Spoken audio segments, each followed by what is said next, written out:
of all, Mark, thank you for joining us on our first episode of Lead Army TV. I know you're more used to asking the questions than answering them, but I see you've had a busy year with Gateshead Football Club, covering all aspects of it. But we'll start off with the current form at the minute, unbeaten in 9, and really looking like a fantastic unit out there on the pitch. Yeah, it's a great reaction to the disappointment of the Blyth Spartans' home defeat on Boxing Day to put that behind them and to go on such a run with some very tricky games, by the way. Games that I think at the start of the season we have expected to struggle but picked up points anyway. I think credit to Mike and Busted and the lads for doing that. It's one of those where they're hitting form at the right time.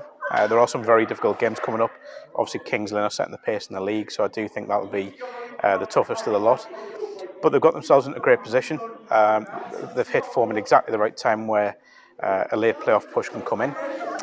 So fingers crossed that can carry on and hopefully push for that top 7. Yeah, to say clean sheets are always a big plus, and they're picking them up at the moment as well. And Yeah. scoring goals, the goal difference is looking good in the league table as well. So, as you say, everything just seemed to starting to peak at the right time. Well, I think what we shouldn't forget is this is still a very new side. It's a side that was. I know we'll talk about the summer in a minute, but the way things happened in the summer, we ended up where Mike and people like Alicia were having to rush to get registrations put through and players signed on, and the squad was very much a new squad, so it was always going to take time for it to come together. You're not going to put that many new players into the mix and just expect things to happen straight away. To add to that, of course, Mike Williamson, brand new manager as Yeah. well, thrust into the deep end, as it were, with, as you say, a new squad and building his own back team as well. But we've seen a few incarnations of how he wants to have his team throughout the season. Yeah. But now he's went back to the successful formation last year for the 5 at the back with the 3 centre backs. That seems to have been a real catalyst in the way the team is pushing on at the moment. Well, I think when you've got two lads who like getting forward from fullback and in Scott Barrow and Alex Nicholson, you need to find a system that kind of utilises that as best as you can, and obviously that's what Mike's done. You've got to look at someone like Elliot Forbes as well, who's slotted into a different position, playing as a centre back, and has not looked out of place at all. He's done excellent. Any defender can, as best as defender can. And also you've got the strength in midfield as well. I mean, there's a lot of midfielders in this side that, again, we'll talk about in a moment, that for me are playing. That could be playing two levels higher quite comfortably. So I think Mike and Busted and whoever else has been involved, whether it's Michael Nelson or Matty Patterson a little bit now, they've found a system that helps the players, the key players, flourish, and everyone knows their role. That's what I get from what I've seen. And I'd say just talking about the current squad at the moment, start at the back. You've got Ainsley Pears, who's come in. Not Ainsley Pears. Ainsley Pears was last year. Brad James. Ainsley Pears Mark II. Yeah, Ainsley Pears Mark II. That's exactly the point I was going to make. It's phenomenal that we've been able to get another lone young goalkeeper in who is absolutely flourishing and developing at the same rate as what Ainsley Pears did, who's first team goalkeeper in Middlesbrough now. I think what struck me about Brad, obviously I did that piece earlier in the season with him, was just how mature he is and how for a young goalkeeper how knowledgeable he is about his role, and obviously that's down at Middlesbrough and the coaching at their academy, which is top class, and he knows what's expected of him. He knows what's expected of him at Gateshead, and I think he's someone who will go on to have a very good career. He's got better as the season's gone on. He's got stronger. He's looked more adept more adapted to the league and the kind of physical challenges that the league presents. And someone who I think will go on and just improve as the season goes on and beyond. Yes, and I don't know if you've noticed, I have, certainly on social media, that Ainsley Pears is still coming to the games and supporting Brad, so yes. That's a nice thing, that a player that's been here on loan still comes back to see his teammates, former teammates, still play. It's the goalkeepers union, I think. Yeah, it certainly is. And you mentioned Elliot Forbes there. He's been absolutely phenomenal. I think one of the first games I've seen him slot into the back, he thought, let's hope he just gets through this game. Yeah. But as the games have went on, the minutes he's gotten, the more clean sheets he's helped produce with the defensive partnership, he's looked more and more centre back. So he's always played that position. I think with Elliot, we shouldn't forget that it's only his second season in senior football. Someone who coped very well in the Northern League when he had the spell with Newcastle Benfield. But overall, someone who's just very, very, very talented. And he's someone who I think will, again, a bit like what you're saying about Brad, will go on and as Ben Clark walks in there. Someone who knows a thing or two about centre backs. Yeah, Elliot he's an intelligent footballer. He can see the game in front of him at centre back, and sometimes players prefer playing at the back because they can't see everything in front of them. Some of the best defenders I've seen have been the ones that can play midfield, but they like to see the game in front of them, and I think that's what Elliot's got. He's comfortable on the ball. He's decent in the air. He can pick a pass from the back, which helps the way Mike likes to play. So I think maybe we shouldn't be as surprised as we are that he has gone in there and done so well. I say, well, we know all about Mike Williamson and what he's done in his career, but on the other side of the back three, you've got Jake Cooper, who's come in from Rotherham and looks the finished article, very calm, composed. He's only just doing 19. Yeah. Big, strong, great on the floor. As you say, he plays the way Mike Williamson likes to play. He can do it in the air, he can mix it on the ground, and what another fantastic find that's been. He is, and you say he's the finished article, but I think the fact that we see him as that at the age of 19 is exciting for him, for Rotherham and for Gateshead at the moment, because he's someone who, again, will develop his game over the next few years. Someone who's benefited from having a loan in a really physical, challenging league. He hasn't shied away from that, and he's slotted into a system that is getting the best out of him. And he gives balance to that back three or back five, depending on how they are. Also, it's a back three. Let's say back five.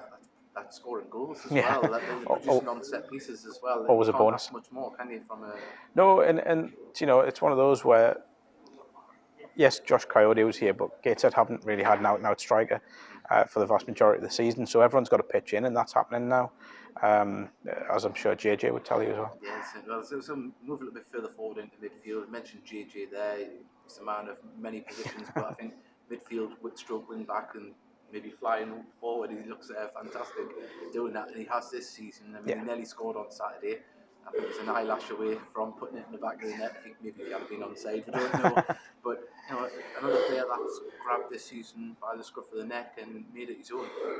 I remember sitting down here in October with JJ, pretty much where we are now, and having a chat about his career and having a chat about what he'd been through. Everyone knows his story with the condition, but also about his love for this club. And I think what's going on right now, although the vast majority of players will care a lot about this club, I think JJ for me is someone who represents what's going on at the club now. He represents the kind of rejuvenation of the fortunes. He represents the way everyone's come together, because he's been through such a rough time.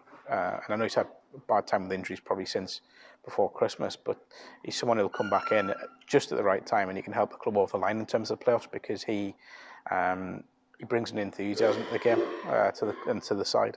So when we mentioned him, he can play a number of positions: centre midfield, he can play just behind the forward, as he's done in numerous games and scored, wing back, so we've got cover in lots of different positions there. But in midfield, we've got a plethora of players, and I'd like to talk about two in particular. We've got Conor Oliver, who came in from Blythe, who was a bit of an unknown commodity to Gateshead fans, and I think has become a firm fan favourite. And Liam Agnew, they're both pushing each other. They're very similar players, and it must be great for Mike Williamson to have them two players vying for that position where they're both creative, both good defensively. Yeah. It's a joy to watch. I think as well that when you throw Greg Orley and Nicky Davidix in the mix, you'll do well to find four better options in midfield in the league. Conor was someone who did well at Blythe last year. Was sort of in and out at times, but he never really let them down. I wasn't really surprised when he came here in the summer, because I knew that he's someone that brings a lot of different attributes to a midfield, and he's someone who, again, and I mentioned this quite a few times, but he's comfortable on the ball. He can pick a pass, he can put a tackle in, he knows what the league's about, and he comes with good pedigree as well. He's played at a high level. Played at Blackpool, obviously started out at Sunderland, so he brings a good pedigree with him, and someone who has done very well. In terms of Liam, again, he's similar. Pretty much everything I've just said about Conor is something we can say about Liam Agnew, and we shouldn't forget just how highly rated he was when he was at Harrogate last time they won this league. But it's been lovely seeing him go a little bit further up the pitch. I mean, Josh Coyote isn't here anymore. Yeah. I think he commentated on one of the games with me earlier in the season, and we've seen flashes thinking, well, this is a good player here, and then I think after about 3 or 4 weeks, everyone started to think, can we extend this loan past Christmas? Yeah. Unfortunately, that wasn't to be. He's scoring goals in the Football League with Carlisle now, but what a good advert for the club as well to send send your young players here, see them develop like Cooper, like James. But if Gateshead not always had that reputation of helping young players develop on loan? I mean, I go for as far back as your Jeff Hendersons and Jack Hannock came here, Adam Campbell came here from Newcastle. Could name players from Sunderland, Borough, even last season, Ainsley Pears. So there's always been a good reputation of developing young players and helping them maybe have the first taste of real senior football. So if you were looking at as an AFL one, a League One club or a Championship club, why wouldn't you look at Gateshead? It's a full-time club. It's not too much difference for the players in terms of training, but they can come here, they can play in a good league at a good standard and help them kick on. So I think Josh is a great example of that. And he's now, a bit like Luke Armstrong did last year, we didn't mention Luke, he's now gone to that next level where he's playing Football League, and Josh's challenge now is, can he establish himself in League Two and hopefully go back to Rotherham at some point and establish himself there? I think he probably will do sooner rather than later. Just before we go on to former times at the club, the club have been able to bring in 2 strikers who have hit the ground running in Rory Keaton and Mitch Curry. That's going to be a big plus, isn't it? You lose a striker like QD, you manage to bring in 2 young strikers, hungry strikers, and they've hit the ground running and slotted into a winning side. And I think because they've got, we go back to what we just said about the midfield, because you've got so many creative players in that midfield, it must be a dream. You throw Jordan Preston in the mix as well, because chances are being created. And what I like about all 3 of them is the hard working. They're not just going to be these strikers that'll hang around the area and wait for a chance. They will go and try and make things happen, and that benefits the team as a whole. So I think Rory's a bit of an unknown quantity. He's come from Torquay. He's someone who I think may have surprised a few between the end of the season. I'd say he's big, he's strong, he likes to hold up the ball, and he'll chase the ball as well. Very much in the mould of Kiyode, so long may that continue. And again, the Borough links worked well. It's one of those with Mitch where he's coming here. Yes, he's had some experience of senior football with other loans, but I think this one will really challenge him. And I think between them, I think they'll be able to get the goals that will hopefully help the club into the top 7. Certainly hope so. Well, we've strayed away from this conversation a few times. We've had it on the podcast, but enough dust has settled. Of course, with the previous owners in Ranjan Verghese and Joseph Callery's financial advisor. We'll start from the beginning. What was your first impressions when you met them, when you interviewed them, when they first came to the club? Well, I'll say it now, I never met Ranjan. Never met him in his time at the club. I put in requests to speak to him when he was over here, and through no fault of anyone at the club, couldn't do them. Dom, bless him, he did all that he could to try and set them up, but it just didn't happen in the end. Joe Calla was another kettle of fish, though. He is someone who was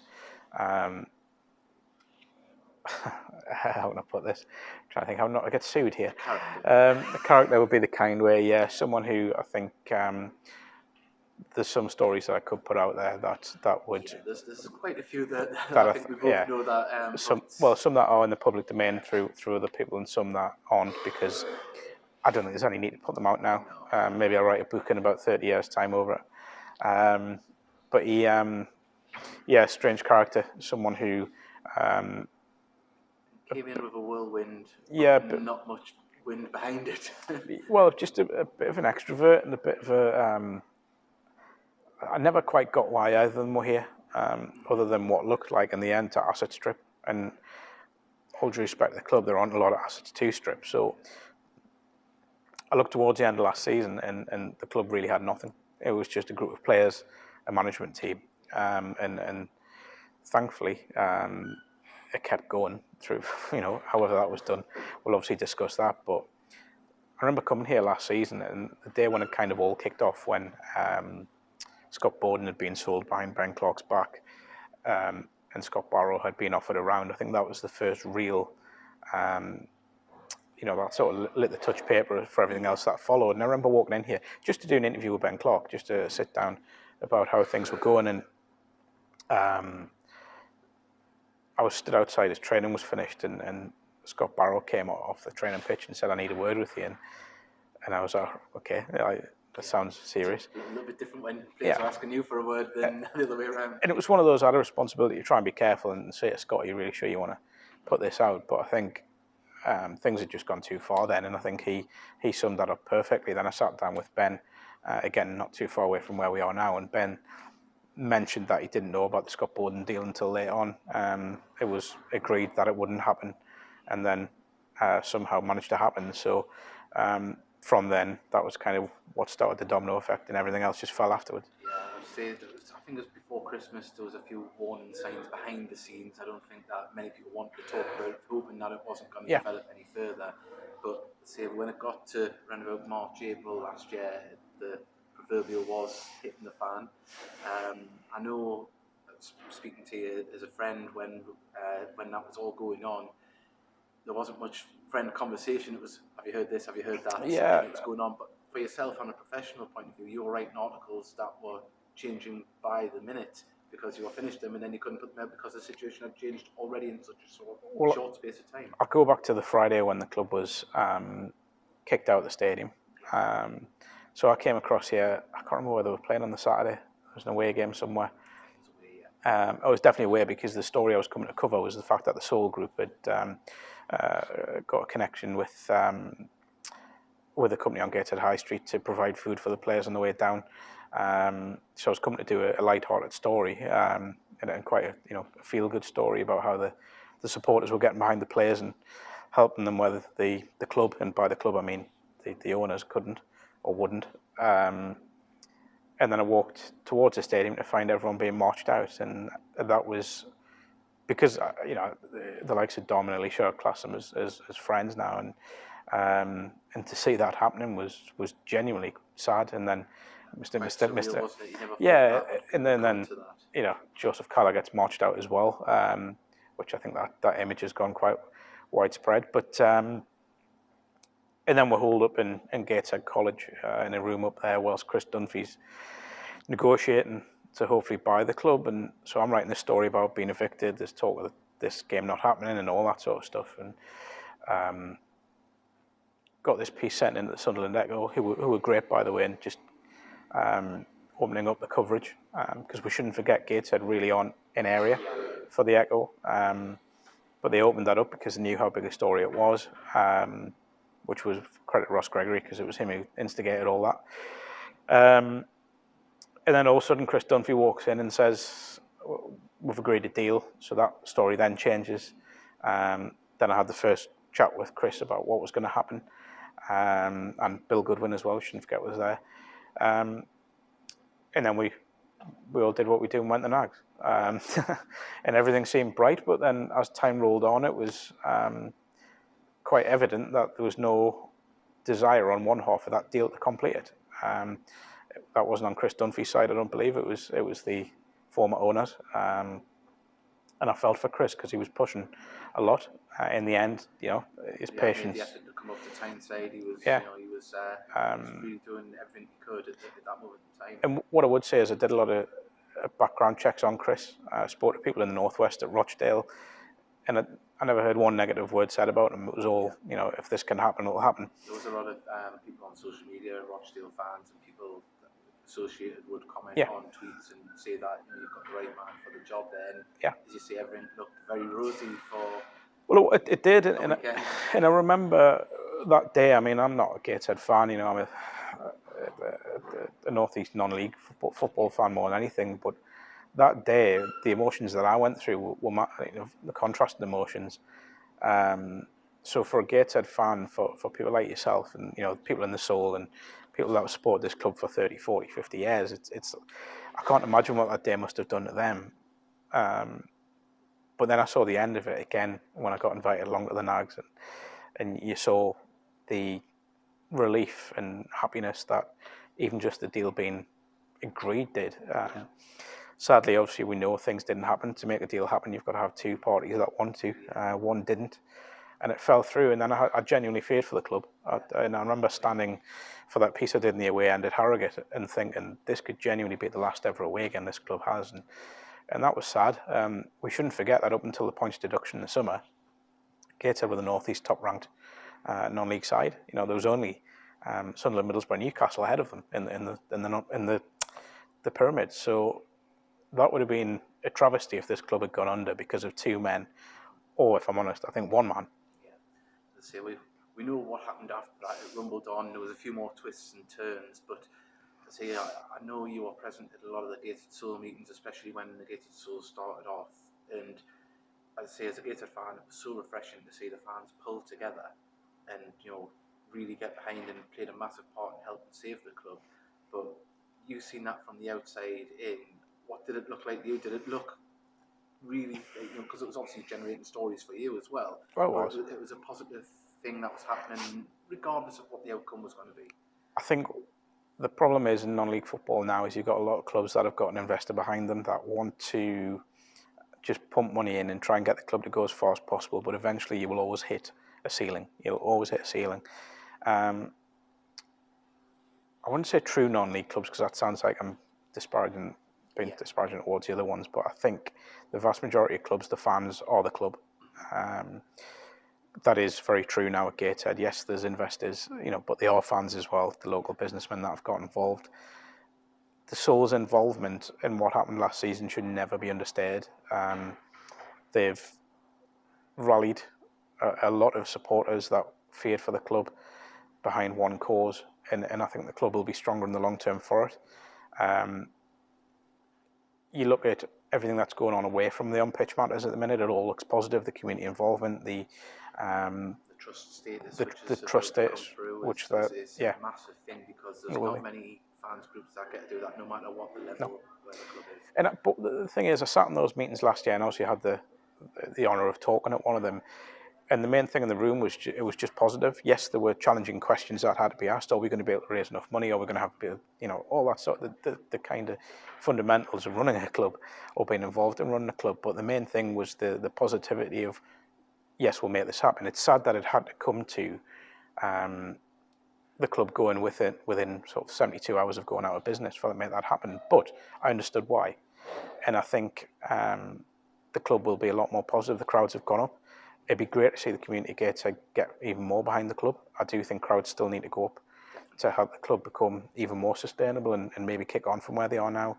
It'd be great to see crowds of 1,500 here week in, week out, and there's no reason why it shouldn't be. Yeah, and I'll say my next question was about the club since. We've touched on it a little bit there, but even on a match day now, you come to the stadium, there's banners and things put on the parking boards outside. It's a branded stadium now. Now you feel you're going to a football match, whereas in the past you're going to an athletic stadium. And the work that's been done, as you mentioned, they're trying to get more people in. The crowds are up. We're averaging 1,000 now, which is fantastic considering demotion and everything that goes on with that. But the crowds are up. But the people involved in the club now are reaching out to the community. Something that's, don't want to say has been ignored in the past, but maybe not as utilised as much. Well, I think the problem Gateshead's always had, we know what it is. It's the giant that's on the other side of the Tyne, and Gateshead sadly is not really seen as its own town. It's been branded as such that it's part of Newcastle, which is ridiculous, really. This is it's a big club, in the area. As I said before, it would have been our highest ranked non-league team last season if it wasn't for that points deduction. It is one of only 5 full-time clubs in the region, along with Hartlepool and the big 3. Yes, South Shields are moving towards that status now, but there's still a way, there's still work to do in that sense. There's no reason why people of Gateshead shouldn't get behind this club. Crowds at St James's of 52,000. There's a lot more people and a lot more football fans in the area that could come and watch this club. And I think what the club have done well is they've pushed the community side of it and continue to do that and get involved. It'll be a slow process because for years, I should say for the last 2 years, that's been neglected through no fault of anyone at the club other than, as I keep saying, the previous owners. So there is a challenge to regain the trust of the local community. And I firmly believe that with the on-field success and the continue to drive the off-field work, that there's no reason why the crowds won't go up again. And just before we started recording, exactly where we are now, Mike Williamson, coming from training, was talking to the young kids that were on the football course that the club's putting on over half term. Yeah. And just watching it from afar, they were asking him about his Newcastle career, and then they were asking the odd question about Gateshead. And that's the seeds that the club's planting now, and not many people get to see that at the moment. So, but we've seen it there, and it is happening, and it looked very positive, didn't it? Yeah, and then Mike, you've got someone who is he's obviously played at the highest level. Someone who's a good figurehead for the club, but away from Mike as well, you shouldn't forget you've got people like Ian Watson, Chris Bell, who are doing invaluable work. They've got great connections in the local non-league scene, know a lot of people and know the scene very well. So it's a great management team. You throw in Matty Patterson as well, someone else who's played at a good level, at the highest level. So it's a lovely mix, and it's a good four for the club to have in charge. But Mike, just listening to that was really heartwarming, hearing the way the kids were reacting to him and the names that he was saying that he played against and played with, Johan Kabais, and playing against Luis Suarez and Drogba and people like that. He was at that level. And now you look at what he's trying to do here. He seems to genuinely love the club. When you're interviewing him, there's always a warmth when he talks about the club. And there was a line he put out last week where he was saying that he wanted to do well for the club more than he does for himself, which speaks volumes. So he's a real positive figurehead. Definitely. Well, so we did mention going through the current team at the moment, but you had an article out through the week, or the past week, should I say, about players that you think from the North East non-league scene that could maybe go to a higher level, and you picked out one from Gateshead, a personal favourite of mine, a lovely lad as well, and you talked to him, in Greg Ollie, and just what is it that you? I mean, we all see great things from him, but what was it that singled him out for you to be able to write the article? Greg was the easiest pick of the lot, to be honest. He's someone who I think should be playing.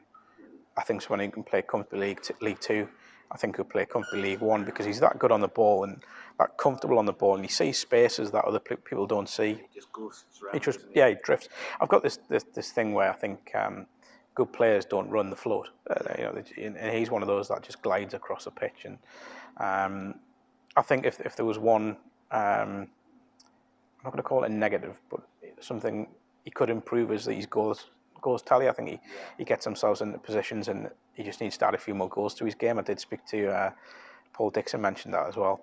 Dicker from BBC Newcastle, he said similar, and I just think. But you look at everything that Greg does. You look at everything that he's able to bring to the side, and everything that he did last season at a high level. There's absolutely no reason why he couldn't kick on. I hope he does it with Gateshead, because I firmly believe that he does love being at the club. He did have offers in the summer to go elsewhere, but he stayed here through one reason or another. And when I interviewed him last Friday for a piece that will come out hopefully next week, you could see that he genuinely, everything that went on last season, he still enjoyed it. He still loved working with the lads. He still loved working with the management team.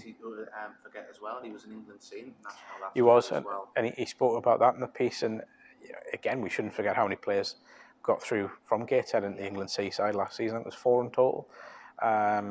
Greg being one of them. But I just think he's such a talented midfielder, and the sort of midfielder people love watching. That I think at some stage, and I think he's 24 now, he's someone who could go higher pretty soon, but hopefully he'll do that with Gateshead. Let's certainly hope so. Before we go to one of the questions that we got off social media when we said you're joining us on Heed On Me TV, we'd like to talk to you about your book, because we spoke about it on the podcast before, but it's about the success of non-league football here in the FA Vars. Just like to give us a little plug. Yeah, so Northern Goal, it was celebrating 40 years of North East success in the FA Vars, from Blue Star in 1978 right through to South Shields in 2017, and touching on Stockton getting to the final in 2018. It's one story from each of those sides, each winning side, picking out one player or manager and working through what their Vars story was, what it meant to them. So from Ian Crumplin, first ever North East winning goal scorer in a Vars final with Blue Star in 78, through to Julio Arca at South Shields, talking about his development. Development's probably not the right word, but journey from Argentina to Sunderland to Middlesbrough to South Shields via the Willow Pond pub, and then lifting the FA Vars at Wembley. It's going very well, a lot better than I thought it would. The sales have been something beyond what I thought they would be. Had some great feedback, and also 2 charities are benefiting from it. That's the If You Care Share Foundation, suicide prevention charity where I'm an ambassador, and the Motor Neuron Disease Association. So one of the stories is Mark Taylor, who played for Whitley Bay in 2009. Mark was diagnosed with MND not too long after he won at Wembley. And the story in the book with him is all about his battle with motor neuron. And again, the kind of what happened at Wembley. So yeah, 2 charities benefiting. They get all of the profits. So they're benefiting massively, or they will do when I write the checks out. Once we get to the year of sales. So it's been a real positive, and it's available for Amazon, $11.99 for the paperback. I'll definitely get that because as I say, those 2 charities, I think, especially with what's happened recently in the news, I think it's a fantastic charity, and you'll be sharing all their things on social media as well. And before we let you go, you've been fantastic so far. Thank you for joining us on the first episode. We've got a message from Rob Watson on social media, and he was asking about what your thoughts are about the stadium going forward. Do you think the club would benefit from going to a smaller ground? It's been a long-running discussion and argument, hasn't it? I think at the moment it's possibly not high on the priorities list of the club. There would be an argument they could put forward if they've got a home here, they made the changes that you mentioned earlier about the posters being up and what have you. Do they need a smaller stadium? Is it ideal having crowds of 1,000 in whatever it holds, 12,000? 11, well, just shy of 12, yeah. You know, but then they could say, well, they've got offices here, they've got the college, they've got the training pitch, they've got, at the moment, do they really need to look at that? I'm not sure. The only thing I would say is if they could get a smaller stadium somewhere within these grounds, then fair enough, but that ain't going to happen, not anytime soon. So I think long term, possibly yes, but I think short and medium term at the moment, it's just not high on the priorities list. Just continue on the club's growth on and off the pitch, and then that's a pipe dream for the future. It is, but yeah, 100%. I think the club would benefit from being in its own ground, but I think when you look at the 2-3 years that they've just come through, I don't think it's needed at the moment. And they have a home now. As you said, yes, it'll always look like an athletic stadium because you've got a massive running track around it. But at the moment, I think there's just far bigger priorities than that. Certainly is. Well, Mark, thank you very much for joining us, and hopefully we'll speak to you again soon. Thanks very much.